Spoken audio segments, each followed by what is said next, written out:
Welcome to AUSA's Army Matters. I am Mzinga Curry. And I am Major Brad Cooper. And together we bring you Army Real Talk.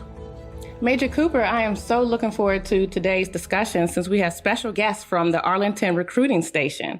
We have Staff Sergeant Jacob Swanson, as well as Staff Sergeant Juan Taylor. We are looking forward to a good conversation today. Isn't that right? Yes, ma'am, it is. And it's especially awesome when we get some active duty soldiers coming in today, especially the recruiters, to talk to us about how they are prospecting millennials and Generation Z, ma'am. Excellent. So let's kick things off by having them introduce themselves. Staff Sergeant Swanson, please introduce yourself. Good morning. Thanks for having me here, and Sergeant Taylor. So I'm Staff Sergeant Jacob Swanson. Been in the Army for about 10 years now. Married, 3 daughters, twins on the way, so wow. Big family. Good for you. I joined the Army when I was 18, right out of high school. I wanted to get some job experience before I actually went off into the workforce. My goal was to do a couple of years, get some work experience, get some education benefits, go to college, join the FBI. Here I am 10 years later. Obviously, my plans didn't go exactly how I originally planned it, but I wouldn't change it. No one's ever does, man. Right, I wouldn't change it for the world. I joined as a infantryman when I initially came into the Army. Now I reclassified into a 79 Romeo for recruiting. I went to Haiti in 2010 to help out with the earthquake for Operation Unified Response. Oh, cool. And then I also went to Operation New Dawn. We were the last forces at the time before Iraq closed in 2011 to drive out of Baghdad. Wonderful, and thank you for your service. Thank you. Staff Sergeant Taylor, please share a little bit about yourself. Good morning, and thank you for having me. Staff Sergeant Juan Taylor. I'm from Albany, Georgia. I'm married. I've got my first child on the way. She's due in May. Right, man. Congratulations. Thank you. I joined the Army back in 2011 after I graduated with my bachelor's degree in marketing. I joined at the age of 24, and I joined the Army because I went to school for business, and I figured that was not what I wanted to do. So I went to the recruiting office and saw my options, whether I wanted to go officer or enlisted. And I chose to go enlisted because I like the job satellite communications. I was looking for some technical training. Very nice. Since I've been in the Army, I've been to numerous countries. I spent time in Northwestern Africa, Eastern Europe. So I've had a lot of fun bouncing around. Very nice. And I thank you for your service as well. Thank you. Hey, so guys, thanks for coming out here today and talking to us about recruiting. But I want to start this thing off. So, Sergeant Taylor, I know you're a huge Georgia Bulldogs fan, and the NFL draft's coming up here soon. So who do you think is your top prospect for the number 1 draft pick? I'm going to tell you mine because I'm a huge Big 12 fan, Oklahoma. So I can already tell you who my number 1's going to be. So, and you could probably already go ahead and say his name, you know. I mean, if I was an NFL team, I would be looking at Kyler Murray as well. I mean, I think he has all the intangibles. They talk about, like, his size and everything, but you look at guys like Russell Wilson who are able to go out there and excel. So I think he's going to be the guy that goes number 1 overall. He has that it factor like Baker Mayfield. So I think he'll do fine. Yeah, that's do fine as well, too. So, and I'm also excited that, I was able to snatch up Jalen Hurts, man, from Alabama as well, too. I just think he really wants to come over to Oklahoma and just get a Heisman Trophy. I think he'll do well. So, Sergeant Swanson, what you think about the NFL draft coming up? Anybody you're particularly looking at? I mean, not necessarily because I'm a New England Patriots fan, so they're pretty good Well, already. you guys definitely got some stuff going on in the news media this week. Allegedly. No, so anybody that's going to help out Tom Brady. So I think Coach Belichick will get that sorted out just fine, and we'll go for a repeat.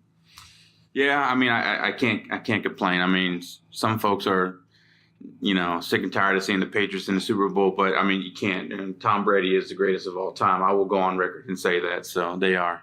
So what'd you think? You're over there shaking your head, Sergeant Taylor. What you think? I'm just ready for the Falcons to get back to prominence. Matt Ryan, I thought Matt Ryan had it, man. You got to give him a couple more years, I think. And we Matt had Ryan, a lot of injuries last season, but look out for us this year. Yeah.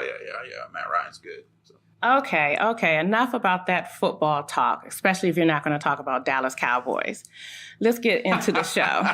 So we're going to ask a few questions, hopefully have a nice dialogue and get to know a little bit more about the world of recruiting. Mm-hmm. So first we'd like to ask, Overall, what is the Army's recruiting goal for this year? So for this year, the Army as a whole use rate is 72,500 is what their set goal is for this year. Okay. And then obviously you have a different recruiting goal based on your recruiting station. So what is your goal and Right. how? So it trickles down all the way to the station level. So our specific mission is for 31 active duty enlistments and 7 Army Reserve enlistments. Okay. All right. So what are one of the ways that you all are working towards achieving that goal for your station? So as recruiters, we're just here embedded with the community, obviously. So we're lucky enough to be in a military area. Right. But normally we're, in the high schools, college campuses, calling high school students, graduates. Social media is a big push now that how to contact, more people and get them to respond to us and everything like that with the generation changes. And do you see, you've been in the military for some time and understand you've been in the area of recruiting for some time as well. Do you see the difference or the benefits of using social media to recruit young, interested soldiers? I definitely do see the difference. It's a lot easier to communicate them that way. Without creeping them out, it's easier to get them to respond. And it's very quick versus, like dialing on the telephone, just cold calling people. When you can go out, find them, add them, send them friend requests and everything. Very good. Okay, we love technology. So that's good. So what are some other ways that you guys encourage? I know it's like I have a 17-year-old son, a junior in high school, and he's definitely looking at joining the military. So what are some ways that you would encourage the Generation Z that's coming up now to join the military? I think it's really just finding out what their goal is in life and pinpointing that and then showing them a way how the Army is actually able to help them achieve that goal. Because regardless of whether you're interested in the military or not, you're going to want to have some sort of plan. And so it's our job to show them that, the Army is the most beneficial way to actually achieving their goal. That's going to be the easiest for them and the least expensive for them as well. So name some of those benefits that you guys are out there promoting right now. My favorite benefit to promote is excitement. I like to tell people, like, hey, you can get a very nerdy job like myself, but you can also jump out of planes at the same time. You still go and shoot weapons and throw grenades and everything while still maintaining your normal job. Right. Do you find that those who are interested in joining the military, joining the Army, do not have a full understanding of the benefits that the Army definitely offers? Yeah, I think there's a lot of miscommunication between them because a lot of people go off of what their friends and family are telling them rather than coming to us or asking the recruiter the source of the most current information because things change all the time. Right. And so people think that, when they walk into a recruiting station, they have to join. Like, no, it's all volunteer force. We're here just to give you that information so we can help you make that that decision for yourself that's going to benefit you and your future at the same time. Right, right. Well, this is definitely dated, but my father, he served for 21 years. And all the benefits that he has, I'll say, reaped over the years have been worthwhile. And of course, he enjoyed serving his country. So I think if people understand the benefits that they will receive, I'm sure recruitment will probably be a little bit easier. Yeah. But informing our youth is one of the challenges, not just with you all, but with AUSA as well. Yeah, I tell people, I've been in the Army 10 years now. I'm halfway to my retirement, and I'm only 28. Right. So awesome. By the time I'm 38, I hit 20 years. I can stay or go if I choose, right? And then I'm still young enough to do a whole nother career. Exactly. I'm going to have 2 retirements by the time I'm 60. I'm going to have 5 kids. I'm going to need it. Yeah, definitely. Yeah, that's one thing. So, when I joined in 97 to the National Guard, Georgia National Guard, so I'm right there with you, Sergeant Taylor.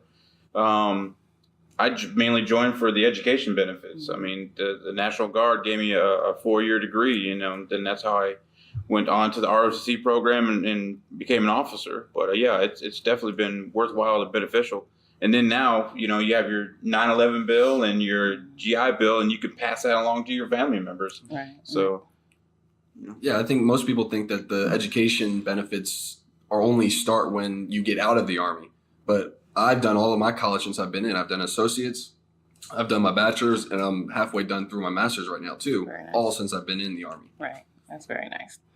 So with us talking about the benefits, and the beauty and the excitement of joining the Army, I am always troubled because I hear about the percentage of the eligible youth.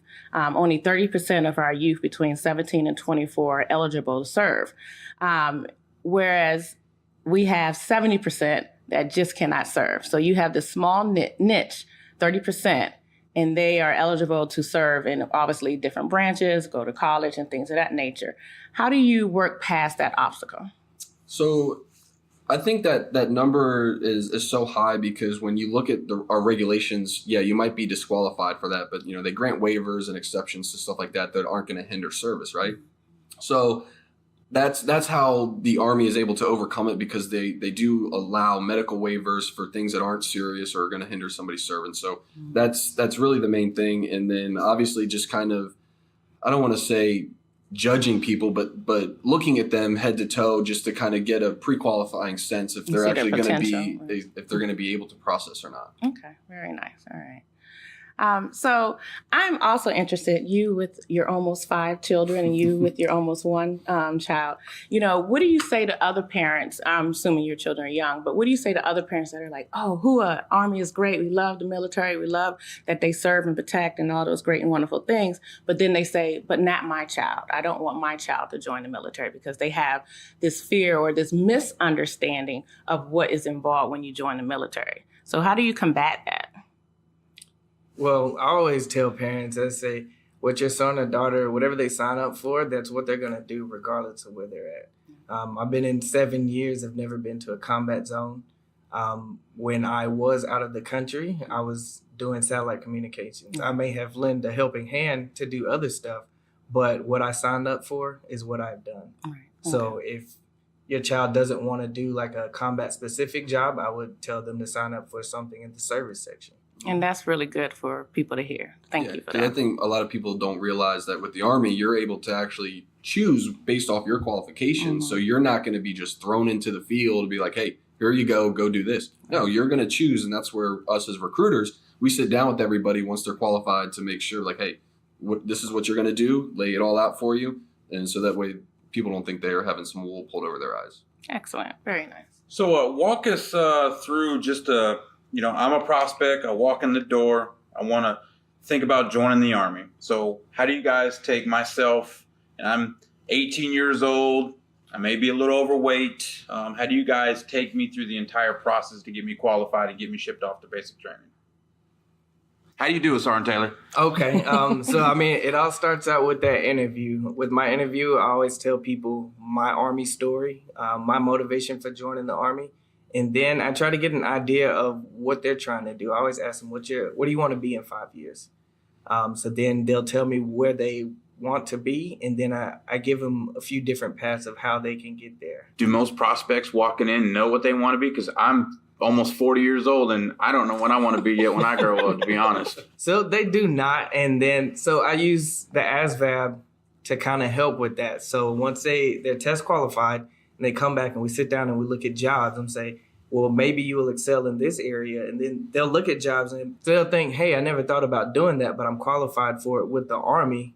So I'm like, yeah, let's look into it. So we look at videos and then I get them to talk to people that I do know that are in the Army about that job and how they like it. And then maybe sometimes they decide that they want to do it. Sometimes they don't. So you guys give them like a list. Like when I joined, my recruiter basically gave me the book, the thick book that everything I was qualified for. And he's like, pick your top 5. Do you guys still do that? Or do they just say they come in and like, I am hell-bent on being a infantryman, ranger type thing?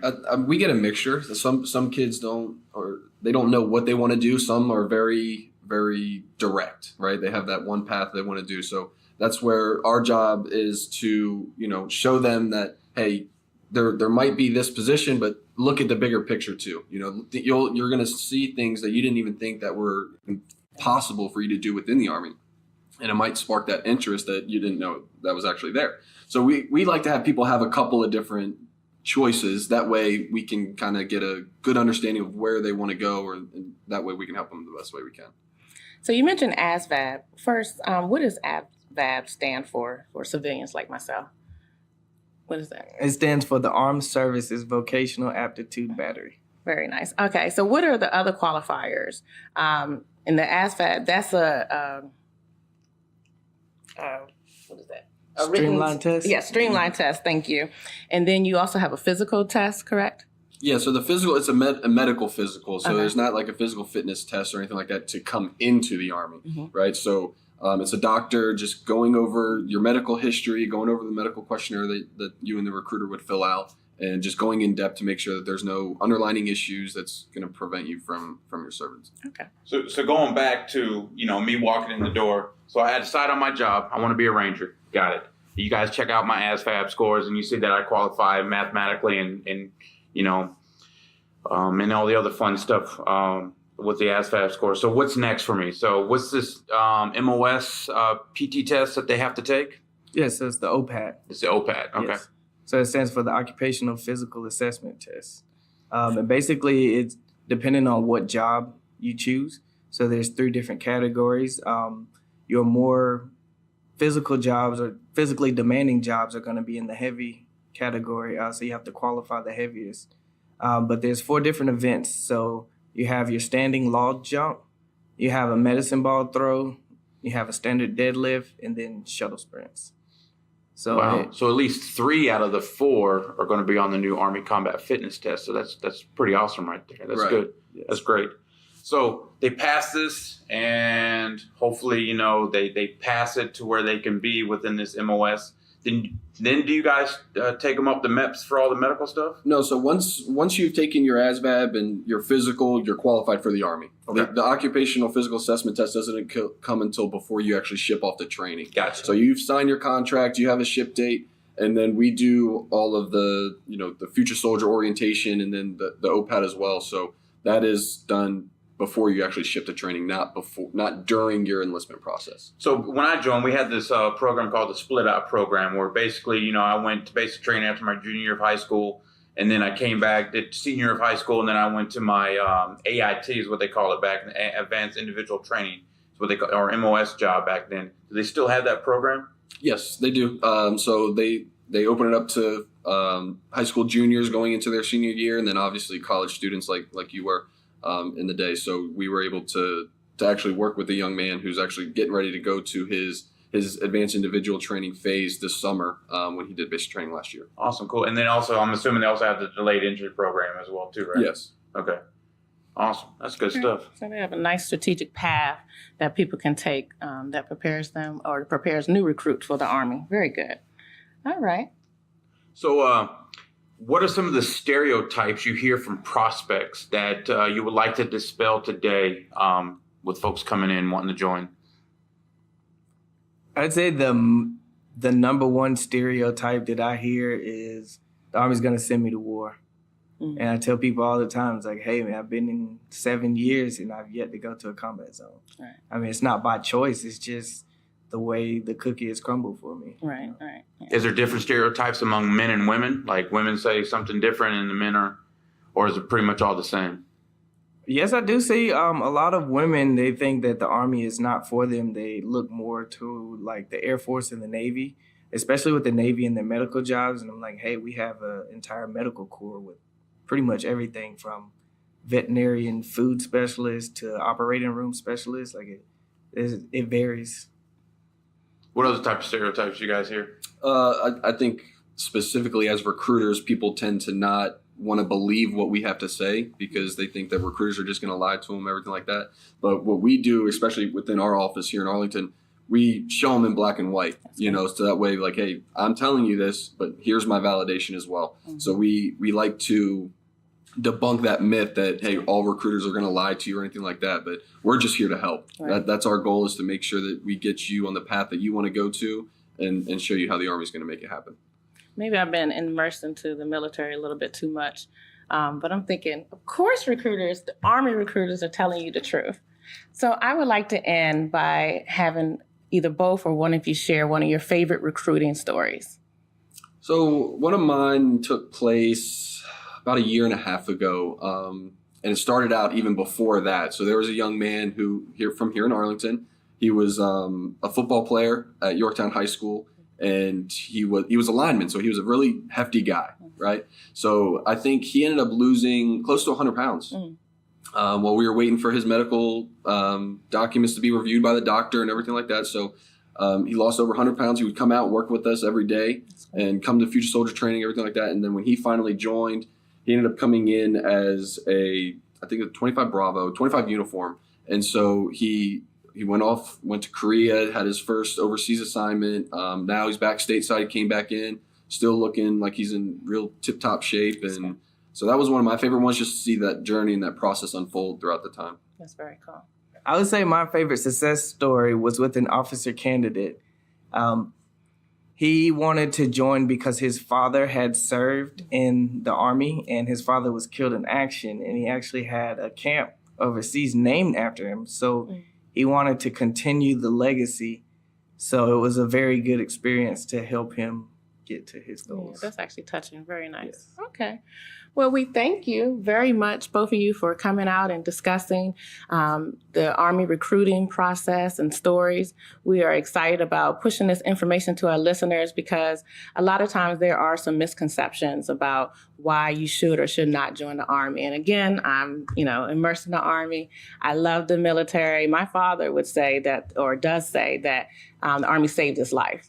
And so because of that, I have continued to support the Army here, working for the Association of the U.S. Army, and then just being a support for military and soldiers as a whole. Hey, gentlemen, thanks for coming out to us and hanging out with us today. I really do appreciate it. We all appreciate it here at AUSA. So for our listeners out there, go see Staff Sergeant Promotable Swanson and Staff Sergeant Taylor at the Arlington Career Center, which is down the street. What's the address? 2300 North Pershing Drive, Suite 102. Look, I'm not telling you guys to go out there and join the Army. I'm just saying, hey, go out and meet these really nice guys. I mean, and, just have a cup of coffee. Sergeant Taylor loves coffee, so buy him a cup of coffee. But yeah, just go see him, and you may like what you see. So I appreciate everyone listening today. To all of our listeners, thanks for joining us. Be sure to subscribe to the Army Matters podcast on iTunes and everywhere podcasts are found. Keep it locked in here for all Army Matters. And for next week's episode, enjoy Family Voices. AUSA is the U.S. Army's professional association, a voice for the Army and support for the soldiers. For more information about AUSA or to become a member, visit ausa.org. And listeners, be sure to have a beautiful yet productive day. Oh,